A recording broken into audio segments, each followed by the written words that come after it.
to Little Room to Grow. I'm Miss Rena, Montessori teacher, here to help you grow in your homeschool and parenting journey.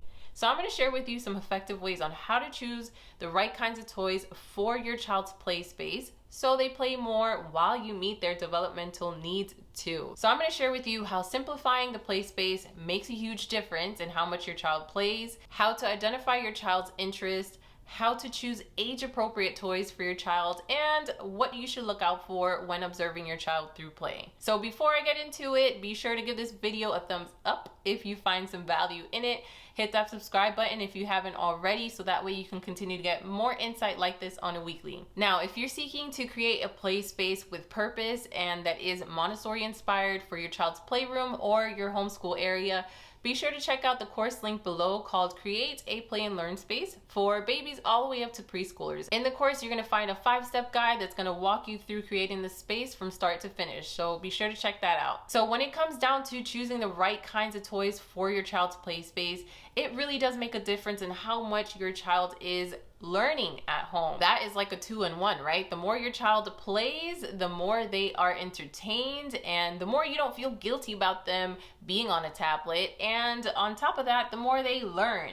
Many times we think that play is just a way that children kind of stay entertained, but through play, children learn to develop themselves. They learn how things work in the world and how they don't work.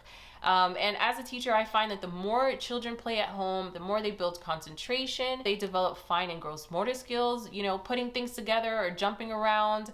The more that they develop their language skills by trying to get the words across of expressing their imagination with others, and they learn to collaborate with others as well. I mean, there's so much that really goes into play. The mind is truly at work when a child is being creative and when they are basically discovering how things work. All right, so let's talk about simplifying this space. Now, you're probably thinking, what does this have to do with choosing the right toys?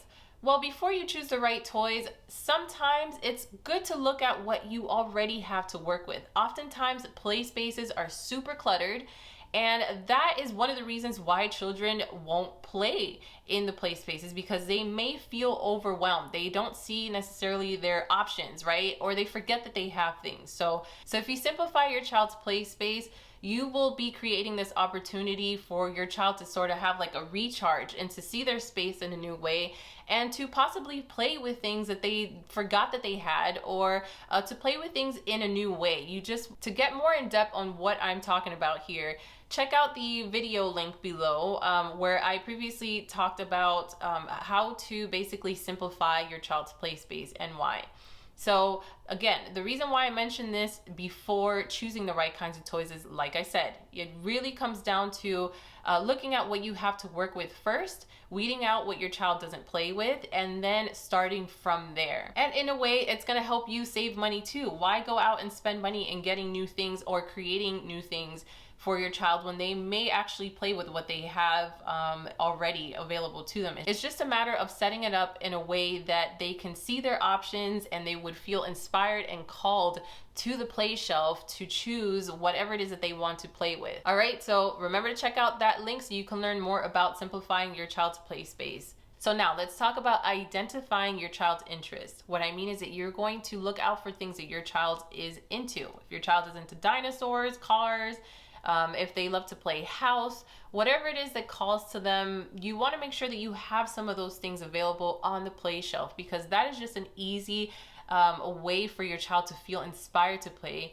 And so when you simplify the space and they see those things that they're interested in playing with on the shelf, they are naturally going to be called to walk up to the shelf and start taking out the toys and playing on their own. And that is definitely the goal here, is for your child to independently choose their own materials, to go at it, and then, you know, the benefit of having a simplified space is they'll easily be able to clean up after themselves. But the idea here is that you want to choose toys for your child that you know that they would truly be into, and but also you still want to have a variety of other toys, so that way your child has some other options too. I'm pretty sure as a parent you already know what your child is into, and so look at their play shelf and see, do I have enough options for my child that really meets their interests. Now, when you are choosing toys for your child that is in line with their interests, try to choose things that are more self-guided, meaning you don't want to necessarily buy too many like craft kits that they're going to need to sit with you. Because one of the benefits of having a simplified play space is that your child is going to be more independent in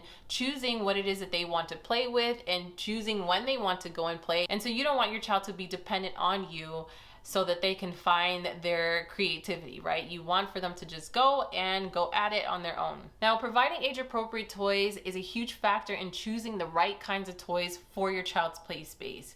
You don't want to have toys that your child has outgrown, because then they're going to be bored and not want to play with it. You don't want to have toys that are too challenging, because then they're going to feel frustrated and they're just not going to want to even be bothered, right? You want to find it kind of like right in between. The easiest way to navigate this is to kind of just go by your child's age. If you know that you have a 2-year-old at home, when you are looking for products, be sure that the packaging says for 2-year-olds or for 3-year-olds or for 6-year-olds, 5-year-olds. Many products out there tell you who this product is for. And so you want to pay attention to that. Don't think that because you have a 3-year-old at home and you're putting a 6-year-old toy on the play shelf that you are doing them a service and giving them something that's really hard to do.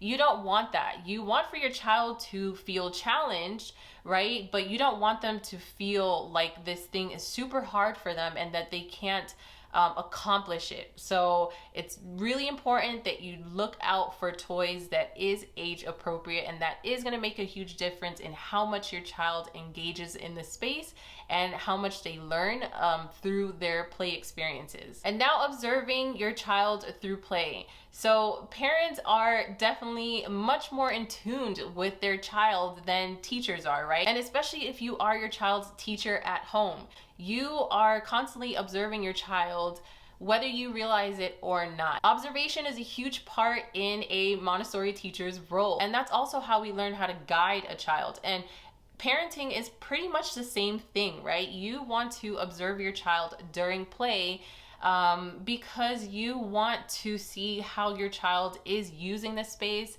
how they're thinking about things when they're putting this puzzle together. You know, are they constantly doing the same thing? Are they finding other solutions, other ways to make the pieces fit? You know, and that way when your child asks for help, you're not actually doing it for them. You know where you can help them, right? And so observing your child is definitely going to make a difference in also choosing the right kinds of toys, because then it will tell you, all right, this is something maybe that's a little too complicated for them, or, you know, they are not necessarily playing with these toys at all. So I know that I can get rid of them and it won't be a sweat. I can just replace it with something that I think that they would like because of the way that I see of how they're playing, right? So observation is going to be kind of like your secret tool in having to stock your child's play space with toys that will definitely keep them much more engaged and that they will enjoy using. And a tip when you are observing your child, I don't mean you sit next to them and you're talking over what they're saying, or you're doing things for them and you're trying to control the experience. What I mean is that you're gonna be like a fly on the wall, right? You're gonna be like, and your child does not see that you're there, and you're going to be taking note on what's happening. Do you find that your child spends a lot of time getting dressed and undressed with the dress-up clothes? Do you find that the blocks really call to them? Do you find that they kind of have a way of figuring things out on their own before even asking for your help? Do you even see like how much they are gaining from this space, right? So there's so much that you can notice from your child and how they're developing by just literally sitting there and watching them without saying a peep. And this is also a good practice too, because then when your child stands up to ask you for help for whatever reason, you'll kind of come with the approach of trying to guide them with what they need help with, rather than just kind of going in there and doing it for them. For instance, if your child is playing with a puzzle and they're trying to put the piece inside, but it's not necessarily working, they get frustrated and then they come to you for help. So the more that you observe your child, the more you're going to start to feel, all right, I know that they're capable of doing this. So I don't want to take away their opportunity of figuring it out, but I'm just going to kind of guide them so that they can figure it out, right? That there's sort of like this mental shift that happens in how you guide your child. And you'll start to see that your child will eventually just need your help just to get through something, but they don't need for you to necessarily do everything for them. So it's kind of like a life lesson, a life parenting lesson in a way.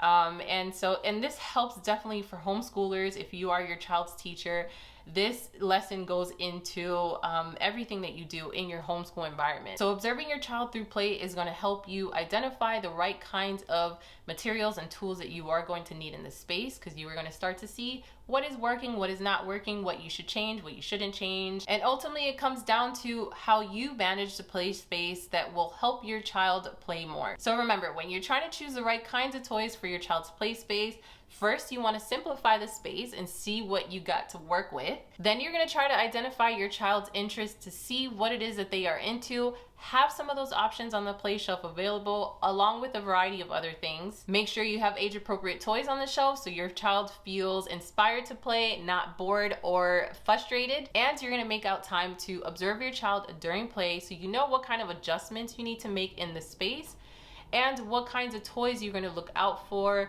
before you stock your child's play space. All right, well, I hope that this was insightful. Give it a thumbs up if you found some value in it.